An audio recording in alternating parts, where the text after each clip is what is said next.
my adult life, this is the first time I can ever remember that the Republicans do outnumber the Democrats, and they also outnumber the no party, because no party is usually the higher number of the three categories. According to voter registration reports from the Secretary of State's office, the number of Democratic active voters fell by nearly 220,000 from July of 2020 to July of 2024. In that same time, the number of no-party active voters, also known as independents, fell by 180,000. Iowa Secretary of State Paul Pate says party registrations are driven by candidates. It's driven by a messaging, and that's candidates. So if the party has a really dynamic candidate out there or someone who's inspiring them, you see an uptick. And you can look at historically, you'll see that. We saw that with Barack Obama, we saw that with Ronald Reagan, we saw that with Trump's first election cycle. So there's a cycle there. Here's how Iowa Democratic Party Chair Rita Hart explains the changes.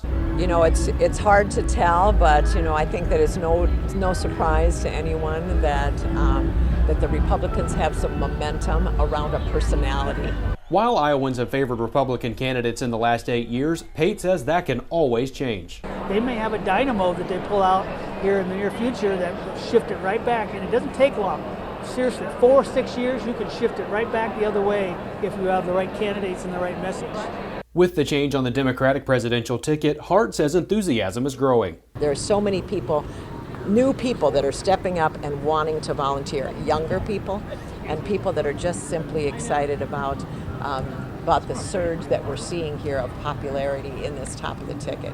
Another explanation to the changes is a 2021 law that marks voters inactive if they don't vote in a general election. That's led to the number of inactive voters growing. All parties saw their number of inactive voters grow, but it hurt independents the most. At the Iowa Capitol Bureau, I'm Connor Hendricks reporting.